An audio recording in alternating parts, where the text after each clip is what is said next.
Ruby का uncle Liaquat Gaza में जाकर दिखाए ना, ओ भूतनी की गाजा जा वहां जाकर दिखा।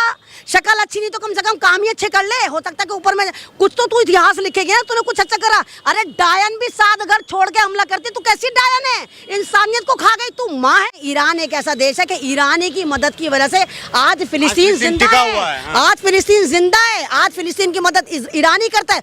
जो हिंदू तिलक लगा रहे हैं और कह रहे हैं हिंदू राष्ट्र बनाएंगे, इजराइल तक हिंदू राष्ट्र जाएगा। देखिए पहले तो मैं बात का आगाज़ फ़िलिस्तीन के लिए करूँगी कि न घबराओ फ़िलिस्तीनी, खुदा की शान बाकी है। न घबराओ फ़िलिस्तीनी, खुदा की शान बाकी है। अभी इस्लाम ज़िंदा है, अभी कुरान बाकी है। ये यहूदी क्या समझते हैं जो दिल ही दिल में हंसते हैं, अभी तो करबला का आखिरी मैदान बाकी है।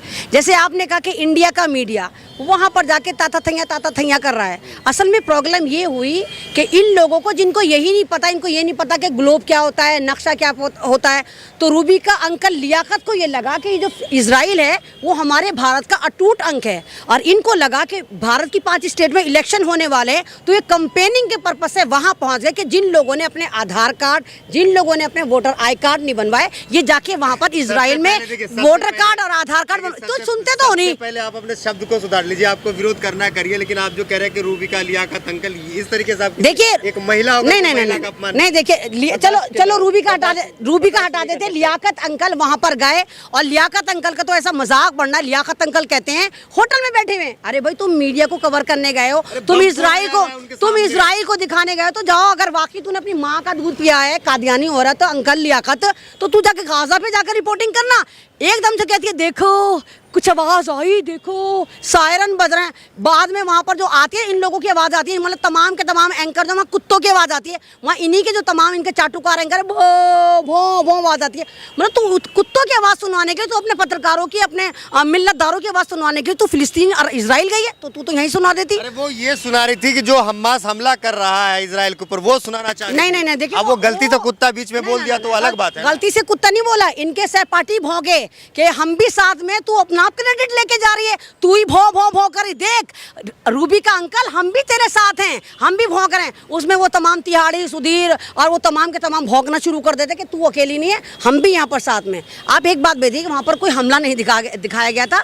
ये फिलिस्तीन उसमें इजराइल के एक होटल में रुकी हुई है, वहाँ पर ये दिखा रही थी कि सायरन बज रहे हैं, और सायरन जब बजते हैं, जब कोई खतरा होता है, या इजराइल जो है अपनी आवाम से कहता है कि हम हमला करने वाले हैं, तुम अपनी खंदकों में घुस जाओ। तो क्या आप हमास को हीरो मानती हैं? देखिए हमास की बात नहीं हो रही। आप अगर वाकई मुसलमान हैं और आप वाकई जर्नलिज्म कर रहे हैं और आप वाकई इंडिया में रहते हैं, तो आप जर्नलिज्म के नाम पे धब्बा मत लगाइए। आप ये कहिए, अगर आप वाकई हिस्ट्री जानते हैं और आपको पता है कि फ़िलिस्तीन क्या है, आपको मालूम है कि फ़िलिस्तीन मुसलमानों के नबियों का शहर है, आपको मालूम है कि 1947 के बाद जिस तरह इजराइल भूखा नंगा, एक तरह से ऐसा कि जिसको टुकड़े डालने के लिए फिलिस्तीन ने जगह दी थी। आपने देखा था किस तरह इनको जर्मनी ने मारा था, कैसा इनका होलोकास्ट करा था हिटलर ने। उस वक्त यूएन ने दादागिरी से, क्योंकि ये अमेरिका की नाजायज़ औलाद है, अमेरिका की रखेल की औलाद है इजराइल, तो अमेरिका ने इसको दादागिरी से फिलिस्तीन में बसाया, और फिलिस्तीन में एक जगह नहीं बसाया, आधा इधर बसाया, आधा उधर बसाया, इन भूखे नंगों को वहाँ बसाया। आप ही देखिए, अगर हम किसी भूखे नंगे को, भिखारी को, दहशतगर्द को अगर हम जगह देते हैं, तो उसका क्या फ़र्ज है? वो हमारे लिए काम करे, हमारे लिए वफादार। अमेरिका ने इनको असलहा दिया, पैसा दिया, उसके बाद इन्होंने क्या करा? फिलिस्तीनियों का नरसंहार करना शुरू करा। मैं बार बार आपसे कह रही हूँ कि फिलिस्तीनियों को 1935 में बसाया गया था, फिलिस्तीन में, सॉरी यहूदियों को, इजराइल को नहीं बसाया गया था, यहूदियों को फिलिस्तीन में 1935 में बसाया गया था। 1947 तक इतने सक्षम हो गए कि इनको लगा कि हम अपना मुल्क बनाएंगे। तब तक कोई इजराइल का कॉन्सेप्ट नहीं था। उसके बाद इन्होंने एक मिशन शुरू करा, एक ऑपरेशन शुरू करा, उसका नाम रखा इन्होंने ऑपरेशन नकबा।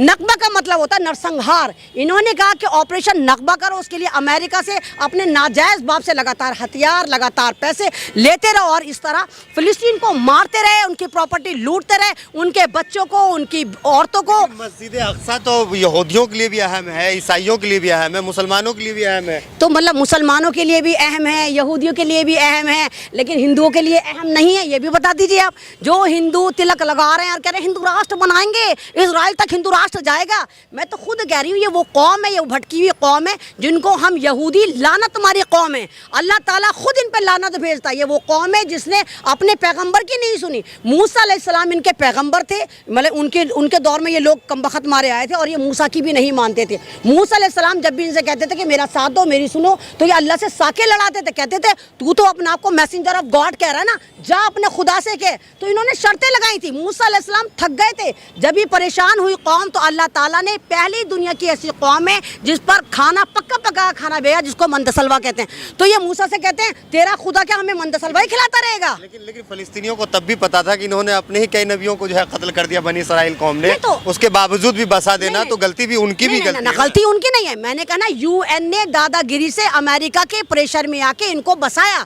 फिलिस्तीन तो चाहता ही नहीं था कि यहाँ पर, क्योंकि सबने जिन्होंने इस्लामिक हिस्ट्री पढ़ी है उनको पता था कि सबसे मक्कार कौम है, सबसे मक्कार। एक अकेला इसराइल पूरे अरब पर भारी है। तो देखिए, मैंने कहा कि एक अकेला मोदी जी सब पे भारी है। देखो जी, एक आप ये देखो कि हिंदुस्तान में मुसलमानों के 57 कंट्री, मुसलमान होना और मौमिन होना अलग बात है। मुसलमान कोई भी हो जाता है जो अल्लाह को माने, किताब को माने, लेकिन मौमिन वो होता है जो अल्लाह ताला के अहकामात पे अमल करे, जो अल्लाह ताला के बताए हुए रास्ते पर चले, जो अपनी किताब की हिफाजत करे, जो अपने मसाजिद की हिफाजत करे, वो कहता है मौमिन, कहलाता है मौमिन। तो वो फिलिस्तीन है, कहीं ना कहीं ईरान भी है, एक आध मुल्क होंगे। जिस तरह हमको पता है, लोग कह रहे हैं कि राइट विंग वाले यहाँ के गाजा क्यों नहीं चले जाते? चले जाइए आप वहाँ। नहीं तो आपको मतलब ये लगता है कि अगर हम गाजा जाएंगे तो मतलब गाजा जाके हम उसके समर्थन करेंगे?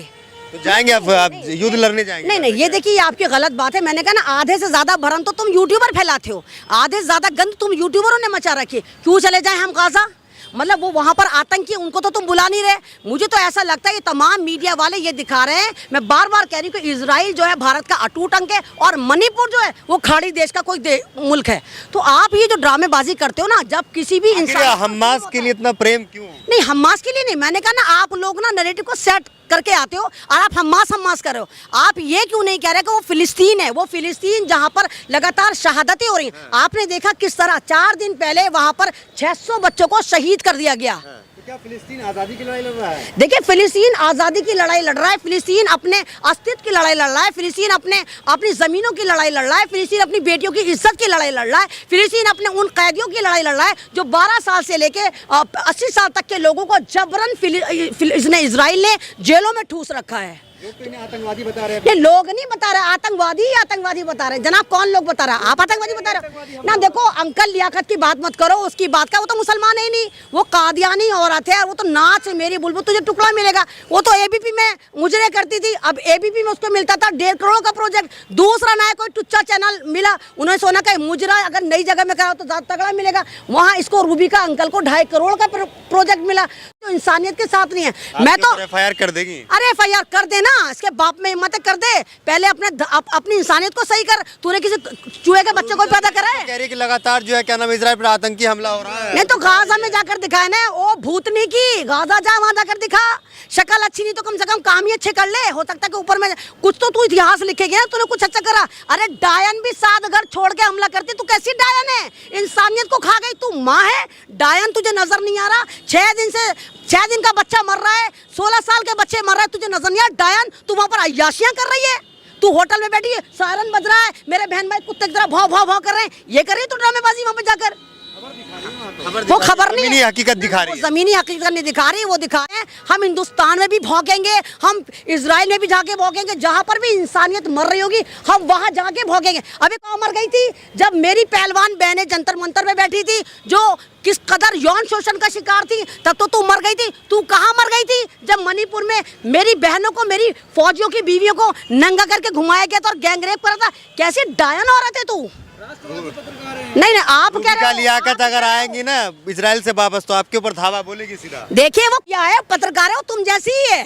बस तुम्हारे सर पे अभी मोदी जी का हाथ नहीं है, उसके सर पे मोदी जी का हाथ है। तुम भी पत्रकार हो, वो भी पत्रकार है, बल्कि वो पत्रकार नहीं, वो पत्तलकार है। उसको पत्रकार मत कहो, वो कहिए विस्फोटक पत्रकार, जो इंसानियत के दुश्मन। ये वो पत्रकार हैं जिन्होंने देश का माहौल खराब करा, ये वो पत्रकार हैं जिन्होंने भारत में हिंदू मुस्लिम करा, और ये पत्रकार वहां पर जाकर इजराइल की मदद करने पहुंच गई है। देखिए, मेन वजह यह है कि 4-5 महीने से जो मेन बात है, जो शायद आप लोगों को भी नहीं पता, 4-5 महीने से इजराइल में लगातार प्रोटेस्ट चल रहा है। वहाँ का जो एक दहशतगर्द प्रधानमंत्री है, वो तो नितिन याहू है, उसके खिलाफ है कि उसको हटाओ, इसको भगाओ, क्योंकि वो भी मोदी जी से इंस्पायर होकर सारे कानून अपने हाथ में लेना चाह रहा था। तो 20,000 फौजियों ने वहाँ पर रिजाइन करा और सड़कों पर बैठे थे, वहाँ के स्टूडेंट सड़कों पर बैठे थे। और जनाब 3 दिन से वहाँ की आम जनता, भारत की जनता नहीं, फिलिस्तीन की जनता नहीं, वहाँ की इजराइल की जनता सड़कों पर उतरी हुई और कह रही है कि नितिन याहू अपनी दहशतगर्दी बंद कर, फिलिस्तीन के मासूम बच्चों को मारना बंद कर,